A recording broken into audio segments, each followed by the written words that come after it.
During our honeymoon, my husband's parent booked a room next to ours, saying, "I need to make sure you're treating my child right." My husband agreed and handed over his phone for monitoring. I quietly smiled and said, "Since you love surprises, you'll love the one waiting at home." When we returned, they were shocked. I never thought my honeymoon would turn into a test of patience and boundaries. My name's Sarah, and this is the story of how my husband Jake and I navigated unexpected challenges during what was supposed to be the happiest time of our lives. Jake and I had been together for 3 years before we decided to get married. Our relationship was solid, but there was always an undercurrent of tension when it came to his mother, Margaret. She had a way of being involved in every aspect of Jake's life, and by extension, mine. From the moment we announced our engagement, Margaret took it upon herself to be deeply involved in the wedding planning. She had opinions on everything: the venue, the guest list, even the color scheme. While I appreciated her enthusiasm, it often felt overwhelming. Despite the challenges, our wedding day was beautiful. We exchanged vows in a charming chapel in Charleston, South Carolina, surrounded by friends and family. The ceremony was intimate, the reception lively, and for a moment, I believed that the most stressful parts were behind us. Jake and I had planned a week-long honeymoon in Asheville, North Carolina, a place known for its scenic beauty and vibrant art scene. I envisioned us hiking through the Blue Ridge Mountains, exploring local art galleries, and enjoying quiet dinners together. A week before the wedding, Margaret invited us over for dinner. As we sat in her cozy living room, she brought up our honeymoon plans. "Asheville sounds lovely," she said, her eyes twinkling. "I've always wanted to visit." I smiled politely. "It's a beautiful place. We're really looking forward to it." Margaret's expression turned serious. "I've been thinking," she began, glancing at Jake. "It's important for me to know that my son is being treated well. So, I've booked a room at the same hotel. That way, I can ensure everything is as it should be." I felt my stomach drop. "You're coming on our honeymoon?" I asked, trying to keep my voice steady.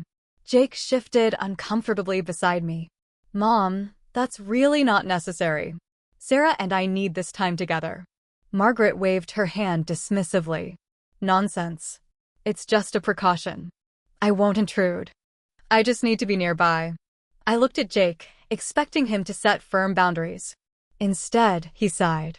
"If it gives you peace of mind, Mom, I guess it's okay." I couldn't believe what I was hearing. This was supposed to be our special time, and now Margaret was inserting herself into it. But instead of arguing, I forced a smile. "Since surprises seem to be a theme," I said, "you'll both appreciate the one waiting at home." The rest of the evening was a blur. I felt a mix of anger and disbelief, but decided to focus on the upcoming wedding. I would deal with the honeymoon situation later. After the wedding, Jake and I drove to Asheville. True to her word, Margaret had booked a room at the same hotel, right next to ours. She knocked on our door multiple times a day, suggesting activities, commenting on our plans, and even inviting herself to our dinners. Our romantic getaway felt anything but private. One evening, as we sat on the balcony overlooking the mountains, I turned to Jake. "This isn't what I envisioned for our honeymoon," I said softly. He ran his hand through his hair. "I know, Sarah. I didn't expect her to be this involved. We need to set boundaries," I insisted. "This isn't healthy for us." Jake nodded. "You're right. I'll talk to her." But the days passed and nothing changed. Margaret continued to insert herself into our plans, and Jake seemed unable to confront her. I felt trapped, my frustration growing with each passing day. When the honeymoon finally ended, I was both relieved and exhausted. As we packed our bags, I couldn't shake the feeling of resentment that had built up. I knew that if we didn't address this issue, it would continue to affect our marriage. Upon returning home, Margaret invited us over for a welcome-back dinner. As we sat at her dining table, she beamed. "Wasn't it wonderful to spend time together in Asheville?" I forced a smile. It was certainly memorable. Margaret's eyes narrowed slightly. "Is something wrong, dear?" I took a deep breath, glancing at Jake. He avoided my gaze. I realized then that if things were going to change, I would have to take the initiative. Margaret, I began, my voice steady, I understand your concern for Jake. But our honeymoon was meant to be a private time for us to bond as a married couple. Your presence, while well-intentioned, felt intrusive. Margaret's expression shifted from surprise to indignation. I was only looking out for my son, she said. Margaret's face turned red, her lips pressed into a tight line. She put her fork down with a loud clink. So now I'm the villain? She asked, voice shaking. I've done everything I can to support you too. I paid for half of your wedding. I didn't flinch. And I've said thank you for that more than once. But that doesn't give you the right to be in our marriage. Jake stayed silent. I could see him staring at his plate like he wished he could disappear into it. Margaret's voice got louder. I gave up everything for Jake. You think I'm just going to stand by and watch him be mistreated? That's when it clicked. She didn't see Jake as a grown man. She saw him as her possession. Her project. And me? I was the threat. The one who might take him away. I turned to Jake. Do you think I mistreat you? He looked torn. No. But she's just trying to help. I sat back in my chair. I couldn't believe it. He didn't see it. Or worse, he did, and he was okay with it. That night, back at our apartment, I didn't sleep. I lay awake, staring at the ceiling, thinking about the last few years. The red flags I'd ignored. The times Margaret had just dropped by, with groceries uninvited. The time she gave Jake a birthday gift and told me not to touch it because it was something only they would understand. How she cried when we said we were moving in together, and Jake told me she just needed time. The next morning, Jake went to work. I sat on the couch and stared at our wedding photo on the wall. We looked happy, but it felt fake now. I needed space. I needed a plan. I started small. I changed the lock screen on Jake's phone. He'd given me the passcode before the wedding. He didn't even notice when I changed it. I didn't go through his texts or anything. I just needed him to realize things weren't the same anymore. That weekend, Margaret showed up at our place. No warning. I brought homemade soup, she said, holding a covered pot. Jake always gets sick this time of year. I'm fine, Jake said, confused. I haven't even sneezed. Margaret walked in anyway. I can leave it in the fridge. You'll want it later. I stepped between her and the kitchen. Margaret, we didn't invite you. She blinked. Excuse me? You can't just show up like this anymore. We're married now. We need boundaries. Jake looked like he wanted to crawl into a hole. Margaret looked at me like I had just slapped her. What have you done to him? She whispered. He never used to be like this. I didn't answer. I just stood there, blocking the kitchen. She set the soup down on the hallway table and left without saying another word. Jake was quiet for hours after she left. Then he said something I didn't expect. You know, she has a key. I turned slowly. What? To our apartment. She made a copy when we moved in. Said it was in case of emergencies. I stared at him, stunned. You didn't think to tell me? He shrugged. I didn't think it was a big deal. That night, while Jake was asleep, I got up and changed the locks. I also started packing a small bag. Not because I was leaving, but because I wasn't going to sit around while my life got steamrolled by someone else's mother. 3 days later, Jake came home and saw the duffel bag near the front door. Are you leaving? He asked, panicked. No, I said. But I'm giving you a choice. It's either us or her. He didn't answer right away. He just stared at the floor. And then he said something I never thought I'd hear. She said she'd disown me if I cut her off. I nodded slowly. Then I guess we both know where your loyalty lies. That night, I went to stay with my sister in Atlanta. Jake called. He texted. He even showed up at my sister's place once, but I didn't let him in. I needed more than words. I needed action. 2 weeks passed. And then something strange happened. Margaret started posting cryptic messages on Facebook. Stuff like, when you give everything for your child, only to be thrown away, some people will poison your child's mind and then call it love. And then came the kicker. She posted a long message, tagging Jake, saying she was cutting him out of her will and taking back everything she gave us for the wedding. I screenshotted everything. I sent them to Jake with one line. Still think she just wants what's best for you. He didn't reply. Not right away. A week later, I came back to the apartment. He wasn't there, but the wedding photo was gone. So was his toothbrush. His clothes. Half the bed. But the locks were still the ones I changed. And the soup Margaret brought? Still in the fridge, untouched. The silence in the apartment felt heavy. And that's when I remembered what I had set in motion. Before the wedding, when I smiled and said, "You'll love the surprise waiting at home." They had no idea what was coming next. I stood in the quiet apartment, staring at the mostly empty closet. Jake's half was gone. But he'd left behind something odd, a shoebox on the bed. Inside, I found printed emails. Dozens of them. They were between Margaret and a private investigator. I sat down hard on the edge of the bed and started reading. Margaret had hired someone before the wedding to follow me. The emails were detailed: when I left work, where I went after, who I met with, even what I ordered at Starbucks. There were photos of me having lunch with coworkers, walking my dog, and once, hugging my cousin at a family barbecue. In the margins of one email, someone had written, "Still no evidence of infidelity. Possibly just manipulative." My stomach turned. Jake had known about this. He printed them. But why leave them for me? I found a note at the bottom of the box. His handwriting. I didn't know she started this until after the wedding. I didn't know how to stop her. "I'm sorry." I was scared. I didn't know what to do. I wanted to scream. Instead, I took photos of every email, every attachment, every timestamp. I wasn't done yet. I dug into our finances, our wedding expenses.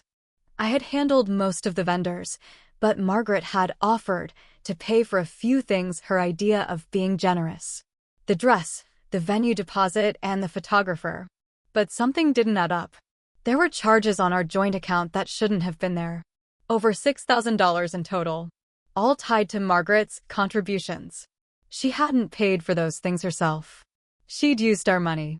Quietly, behind Jake's back. I gathered every receipt and bank statement. Then I called the bank. "Hi, I'd like to report unauthorized use of our joint account." That wasn't the only call I made. I contacted the hotel in Asheville. Asked for security footage. I had a friend who worked in hospitality law. They couldn't give me the tapes directly, but I was told something interesting. Margaret had called the hotel multiple times before we arrived. She asked for a connecting room. She requested listening devices for security concerns. The manager didn't allow it, of course, but he said her behavior was concerning. The manager added something else. She insisted the staff text her whenever you two left your room. She said it was an emergency health situation. We didn't agree to it, but she was very persistent.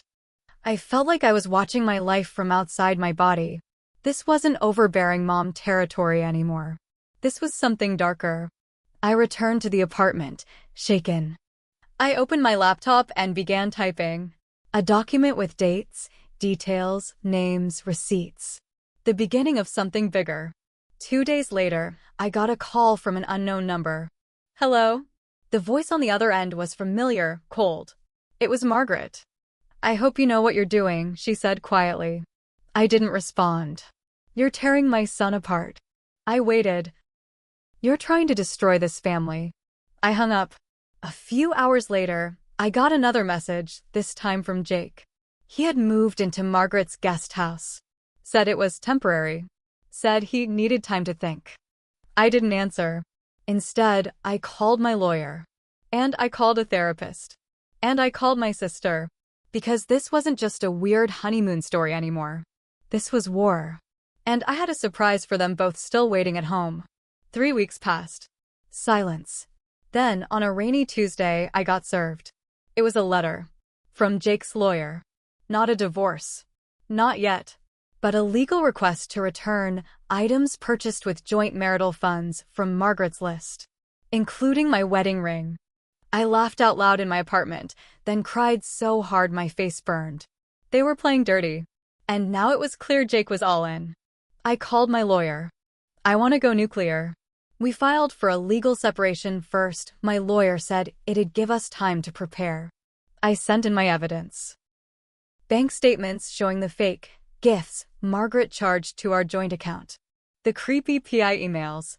The call log from the hotel. I even included screenshots from Margaret's Facebook meltdown. I didn't stop there. Turns out, hiring a private investigator without consent to follow someone without a valid cause in certain states, including ours, is a potential criminal offense. Especially when photos were taken in private places. My lawyer made some calls. Then I filed a police report. Quietly. I didn't tell Jake. I wanted them both to feel it all at once. 2 more weeks passed. Then one night, Jake showed up at my door. Soaked from the rain. No umbrella. Just stood there like a ghost. I'm sorry, he said, voice cracking. I didn't move. She's gone too far, he said. I found out she forged your signature on a wedding vendor refund. She was trying to get the deposit money sent to her. I blinked. And now you're sorry? He looked so tired. I didn't know how bad it was. I believed her when she said she was just trying to protect me. I thought you hated her for no reason. She hates me, I said. That's the difference. Jake looked down. I want to fix this. I'll cut her off. I stepped aside. Let him inside. Let him think there was still a chance. He cried that night. Said he wanted therapy. Said he wanted to repair everything. I nodded. Quiet. Calm. Then I handed him a thick manila folder. What's this? He asked. The surprise I promised, I said. He opened it. Saw the report. The evidence. The criminal complaint. His hands shook. You filed charges? I'm not finished, I said. Margaret made me feel like a stranger in my own marriage. You let her. You chose her. You watched it happen. So no, you don't just get to cry and take it back. He stood up, panicked. But this could ruin her. She tried to ruin me. He looked like he might fall apart. Are you going to divorce me? I stared at him. Not yet. The police visited Margaret's house 2 days later. She screamed at them. Called me names. Threatened to sue. Slammed the door. Then reopened it when she realized they weren't bluffing. She was arrested. Charged with unauthorized surveillance, harassment, identity fraud, and misuse of funds. Jake begged me to drop it. I didn't. He showed up outside my job once. I had security walk him away. He tried again at my sister's house. I threatened to file a restraining order. Finally, he stopped. The court case was messy. Margaret pled out to avoid jail, but had to pay hefty fines and restitution. Some went to me. Some went to the vendors she scammed. Jake filed for divorce 2 months later. I didn't contest it. I signed the papers on a Friday morning. That afternoon, I used part of the settlement money to book a trip to Italy. Alone. Before I left, I dropped the last piece of the plan, a detailed post on social media. Public. Full receipts. Names blacked out, but the story laid bare. It went viral in our community. People stopped calling Margaret for favors. Jake moved away. I got flowers from someone anonymous. The card read, "You did what others are too scared to." Looking back, I made mistakes. I stayed too long. I kept quiet too often. I tried to play nice with people who were never playing fair. But I also learned the most important rule of all: don't underestimate the quiet ones. Sometimes, we're just waiting to burn it all down. And when we do, we make sure everyone feels the fire.